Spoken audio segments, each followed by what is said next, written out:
Bright QT. Every student matters. Hello, dear students. Welcome to another lecture. In this class, we are going to begin with the second topic of Unit 9, Class 12, Education, Nagaland Board. The chapter that we are dealing with is Memory and Forgetting. In the previous videos, we have discussed at length about memory. And now we shall learn about forgetting. What are the causes of forgetting? What are the theories related to forgetting? And most importantly, what is the meaning of the term forgetting? Now, forgetting is something which is very, very common to each one of us.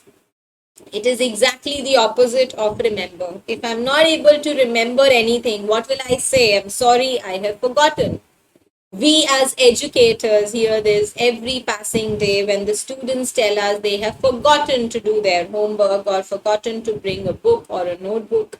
You as students come across this every day when you tell your parents that you have forgotten to drink the milk, you have forgotten to eat the almonds, or so on and so forth.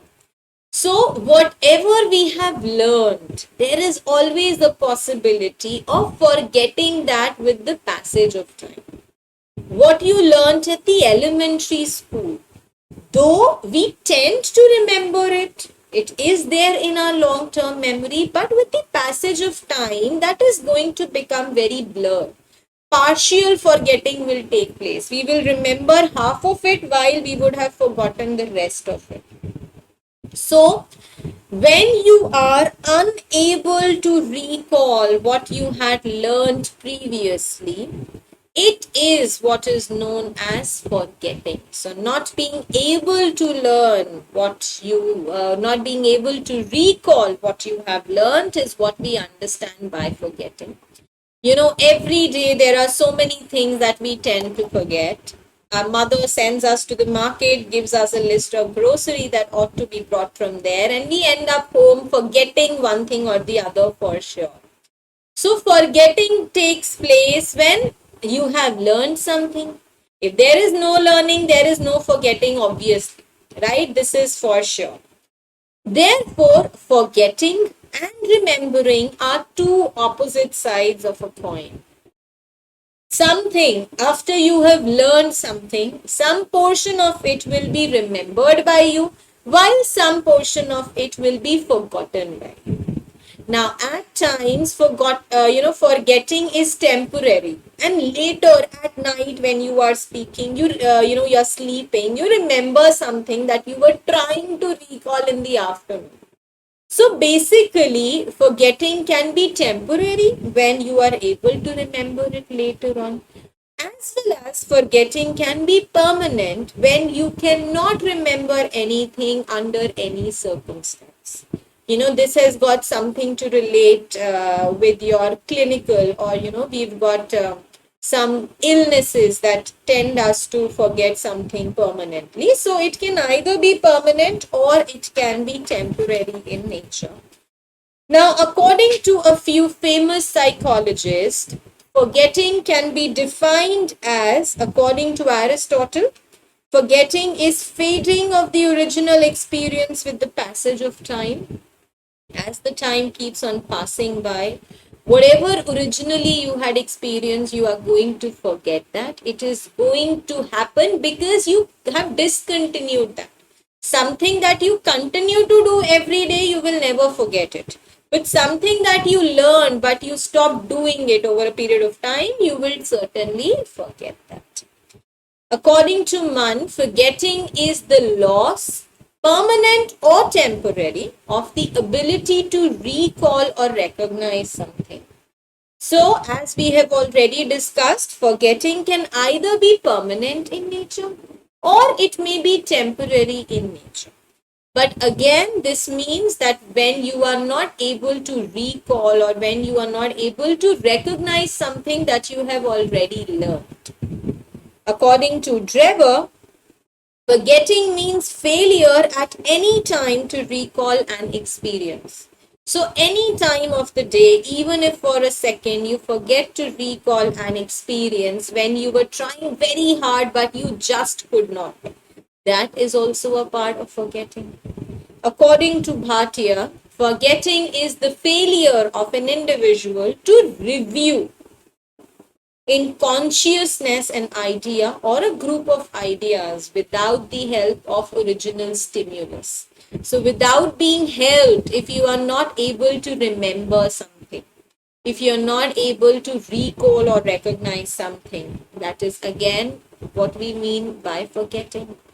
So, all these definitions about forgetting, talk about the inability to remember something, to recall something, to recognize something when the need arose. Now, the power we have learned about memory. We tried and discussed and learn about the techniques that will help us to retain something in our mind for a longer duration, right? If you are able to retain something in your brain for a long time, if you are able to answer something quickly, that means you have a good memory. That means you have learned well. That means you have understood well. On the other hand, if you forget something, that means you have failed to remember something which was important. That means you have failed to retain it. You have failed to recall it or recognize something that was required. So in this way, we say that forgetting is just the opposite of remembering, where remembering talks about the ability of one person to remember something and to do something. Forgetting means the inability or the failure of a person to act in a given situation. Now, there are different factors which affect forgetting. There are different factors which lead to the forgetfulness that arises in a person. The first is the theory of decay. That means that with the passage of time, whatever was there in your memory is going to fade away.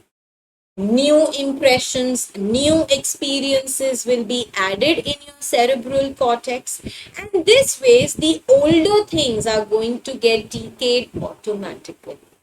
Such fading, such decay is a part of a natural metabolism of the brain. It is not something that you have done deliberately or voluntarily. It is something that takes place with the passage of time. So with the passage of time and adding on of the new memories, the older ones are going to disappear from your brain altogether. So that is one of the reasons for one to forget something. The second is interference of association or theory of interference, basically. According to this theory, forgetting is not just caused because you forget about the experiences that you have been through in your life, but because of the influence of the intervening activities, but because of some of the, influences or the external factors that impacted that experience of yours. Now, this interference of association is divided into two parts. We have retroactive interference and we have proactive inhibition or interference. What does retroactive interference means? New learning is going to work backwards and is going to interfere with the old learning, something that we discussed in the theory of decay as well. When new learning or new experiences keep on adding to our memory, the older ones are going to get evaded. While proactive interference or proactive inhibition says that what we have learned previously interferes with the new learning, yes. But forgetting something in our daily life is because of our ability to recall what we've learned. On a regular basis, what we forget is something which is very much active in our mind, not from a long past, but something which is very new and latest in nature. Something probably that happened yesterday or last 1 hour, you tend to forget that. That is an active interference that interrupted with your forgetfulness. The next factor of forgetting is the theory of repression or motivated forgetting. Now, the two theories that we've discussed above, they talked about how the forgetting part or the fading away of the information takes place in your physiology. It is a mental phenomenon because of new things taking place over the old ones. So your cerebral cortex can only retain the new ones. Now, for some people, forgetting is a part of psychology as well. How? They might have been through some very bad, unpleasant, and certain circumstances which were sad and repressed, which they wanted to forget, and that is how they have forced themselves out of it.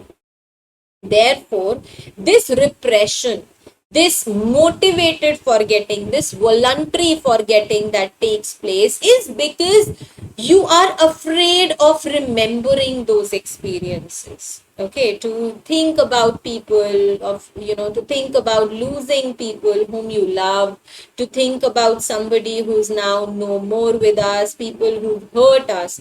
We try ourselves very hard to push those memories out of our mind. So this is motivated forgetting, and this is voluntary in nature, unlike the theory of decay and the theory of interference.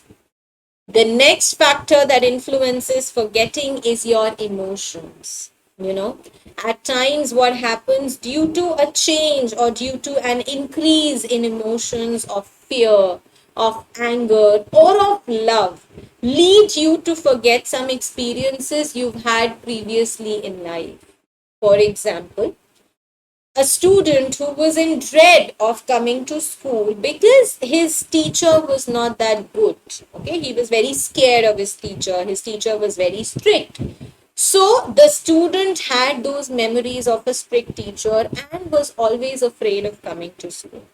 But now, with the new session, the new term, and a new teacher, the love that the student gets from his new teacher is so abundant and is so affectionate that he has forgotten his love for his new teacher, and his willingness to come to school has made him forget his past unpleasant experiences and memories about his old teacher. Next is in the change, because of the change of the stimulus conditions. We have learned by now that, the environment, the external factors play a very important role in our behavior. We have learned that by now. But we forget, what we need to remember rather is that if the environment changes, we also tend to change, and that change may lead to forgetfulness. A new home, maybe, a new locality, a new school, a new group of people in front you are going to speak. All this adds to your anxiety, to your stress level, and therefore you tend to forget things that you wanted to. Then, one of the most obvious reasons for forgetting something is the ill health. If you are not healthy, if you are not in a good healthy state, you will obviously not be able to devote time on learning and learning effectively. So these were the factors that affect forgetting. Next, forgetting is of two types. One is passive or natural forgetting, and the other one is active or morbid forgetting. Now, what do we understand by passive or natural forgetting?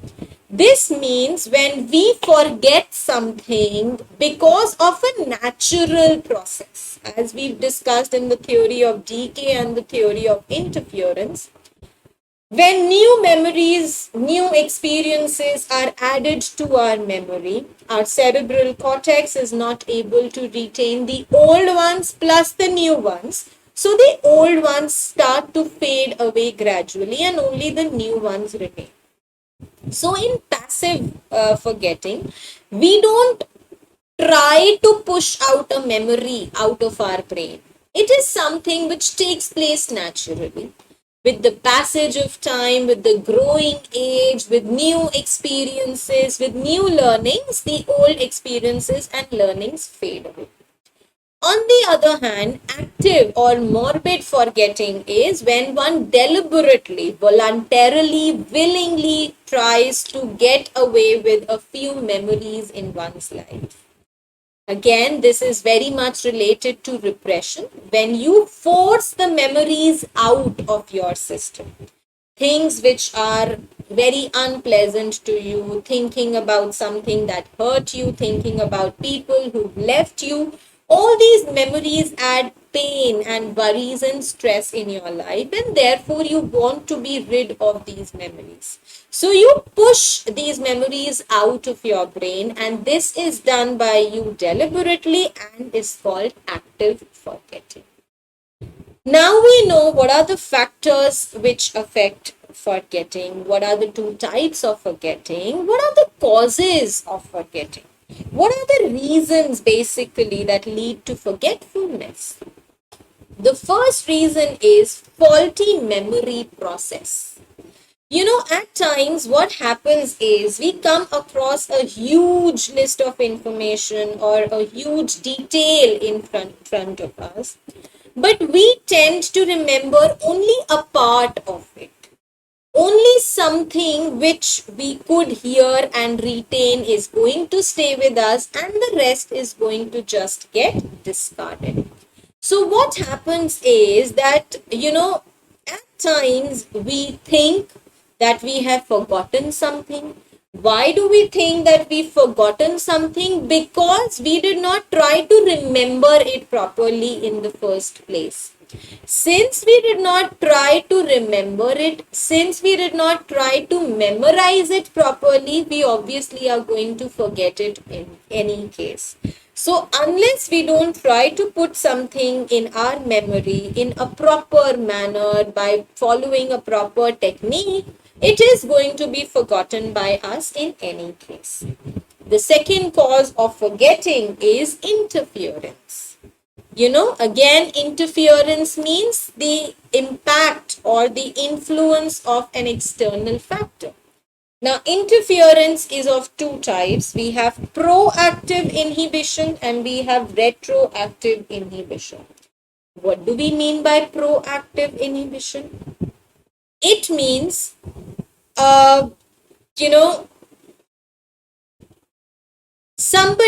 okay. Proactive inhibition is when you were trying to remember something today, something that happened today, you were trying to remember it. But rather than remembering about what thing happened latest, you remember about something which happened last week or last month. So the older things are remembered rather than the new and the latest ones. This is what we understand by proactive inhibition. For example, you went to a party and at night you were telling your parents about the people whom you met, the food that you ate, how much you danced and everything. But rather than focusing more, you forgot about the people you've met in today's party and somehow you remembered about those whom you had met last month. And you try and, and you just start telling your parents about them. On the other hand, when we talk about the retroactive inhibition, it means when you are trying to remember something from last week, you don't remember that, rather you only remember the latest information which is intact in your brain. Okay, so what was there last week, your memory has totally forgotten that, has totally eroded that, has totally faded that, and the only information which is still retained in your mind is the one that happened with you latest. So this is the difference between proactive and retroactive inhibition. The next cause of forgetting is retrieval problems. Now, what do we mean by retrieval problems? Retrieve means to remember, to recall, to extract the information out of something. If we want to learn something for a long time, we have to retrieve the information, we have to derive the information out of it. So we have to look and follow the techniques of the long-term memory part. If you want something to be intact and to be stamped in your memory for a longer duration, you have to try and understand it and follow the techniques that we learned under the long-term memory retention. And if that is not happening, if you are not paying attention to what you are reading, if your focus, your interest, your understanding is missing, obviously you will never be able to retain it and you're going to forget about it. Next is motivated forgetting. Again, this is something that we have already talked about. Motivated forgetting is another part of the forgetting that we just discussed. When a person tries to push out some portions of his or her experiences that they don't want to remember, because they were hard and harsh and hurtful to them. So, pleasant experiences are remembered over the unpleasant ones. One always wants to forget the unpleasant experiences and remember the pleasant ones. So, motivated forgetting is when you try deliberately to push out the unpleasant memories and thoughts out of your brain. The next is amnesia. As I told you, as I discussed with you, at times forgetfulness can also be due to some medical reasons. So, amnesia is a medical term which is given to the loss of memory. It is a kind of memory disorder under which you tend to forget, you tend to just lose the information what you had in your brain. There are two types of amnesias that we have. We have psychological amnesia and we have biological amnesia. Psychological amnesia means that amnesia or that forgetfulness that takes place because of some disturbances in your life, because of some external factors that made you or forced you to forget something.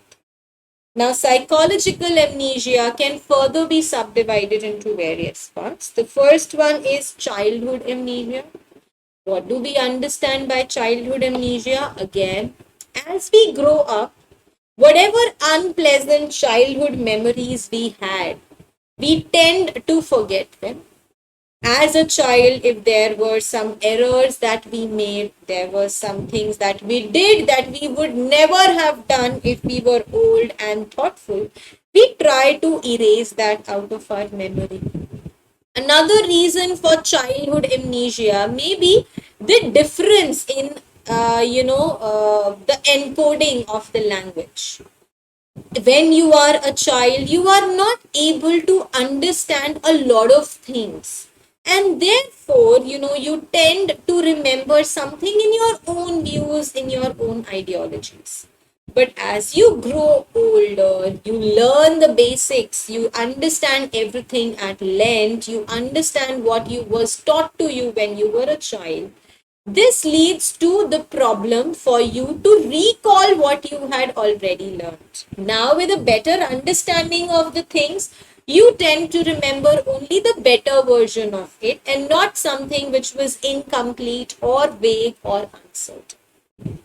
The next type of amnesia is dream amnesia, which is very simple. We all dream when we sleep, but hardly a few of us would be able to recall what we have seen in our dreams, because what we see in our dreams has got little or rather no influence to our lives, and therefore we just tend to forget whatever we have dreamt of.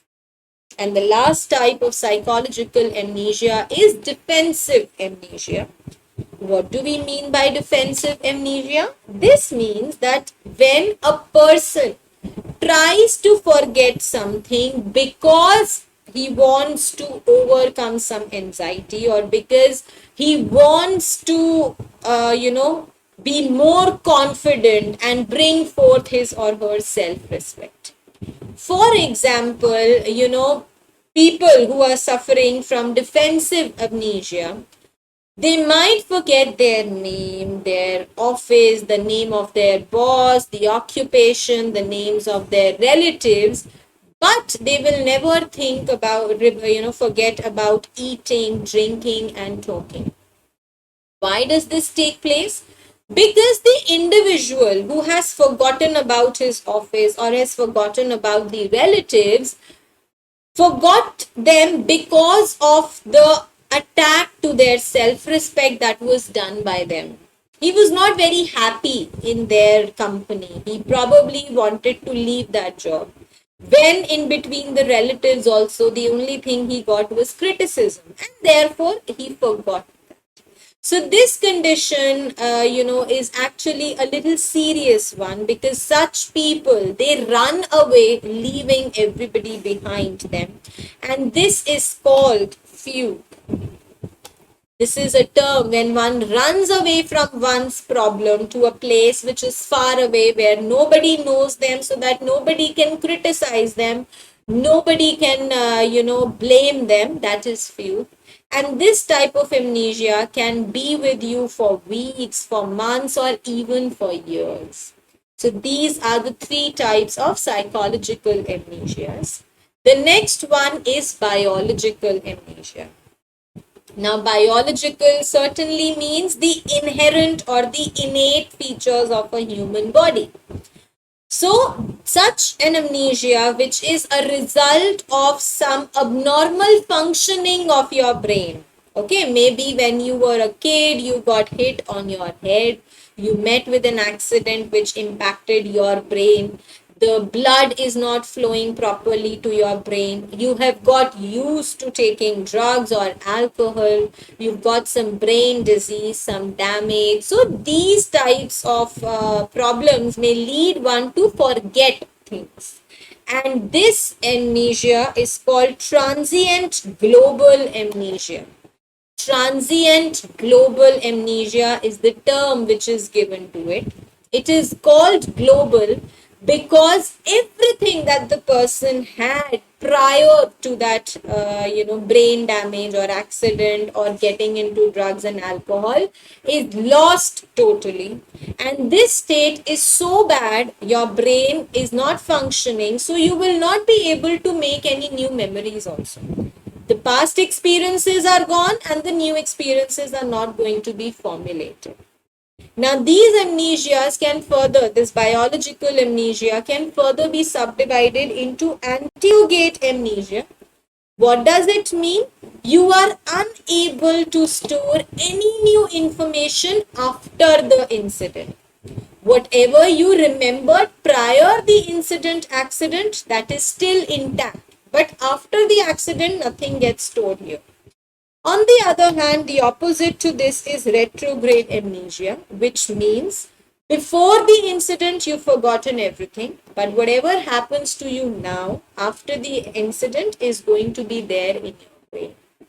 At times, because of being a severe alcoholic, because of being drugs also, this can lead to brain damage, and this is called Korsakoff syndrome. Because of being in drugs or alcohol, you tend to lose your memory. You tend to forget things, you tend to forego things. Now, apart from the causes that we have discussed about, forgetfulness, there are other causes also, like the passage of time, when you don't want to remember anything, when you become inactive with relation to formation of new experiences, you're emotionally not that strong, you have forgotten or you have lost all the meaning in life, and such things can also happen. Now, apart from that, we have anterioclesorisis and senile dementia, which happens due to age. Age is the factor because of this happens. And Alzheimer's disease also, which is a reason, which leads to forgetfulness. And this is because of a brain disease. Now we know what are the causes of forgetting. Let us now discuss about some theories behind forgetting. Now we know that forgetting is a universal phenomenon. It is not only found in one state or two states, but across the world, across all the stages of people, one tends to forget. Forgetfulness is again a major concern among people because forgetting something which is useful can at times leads to problem. And so there are multiple psychologists who have done a lot of research on forgetfulness, and they have developed some theories out of it. The first theory is the trace decay theory. What does it mean? It means that when we learn something, when we form some new experiences, those experiences leave a memory trace, in our brain. They leave a trace in our memory, and these traces are known as engrams. Okay, these traces obviously stay in our neurological system for a very long time. Once these memories or these traces are not used for a long time, for example, let's say I learned to swim at the age of 5. I learned swimming, I practiced swimming until the age of 12, but after that, I did not get an opportunity to swim. And now, after 10 years or 15 years, I don't have, I did not swim at all. What happened? The traces of that learning are going to fade away gradually. And with the lapse of time, with the passage of time, that is going to get evaded. That is going to get eroded out of my memory altogether. The next is the theory of inhibition or interference. If what you have learned, you want that to remain in your memory for a long time, you will have to make sure that, obviously more learning and experiences are entered, are added to your account. Every learning, every experience leaves a memory trace. That is what we have just learned, and such traces are known as engrams. When more and more such traces are formed, there is some overlapping that takes place. At the same time, I'm learning swimming also, and I'm learning classical dance also. What happens? One trace of swimming is going to overlap with the other trace of classical dancing, let's say. And this interferes with each other's functionality, and you tend to forget something or the other in one of the two things. Now, when we talk about this, there are two types of interference. One is retroactive interference, as we have already talked about.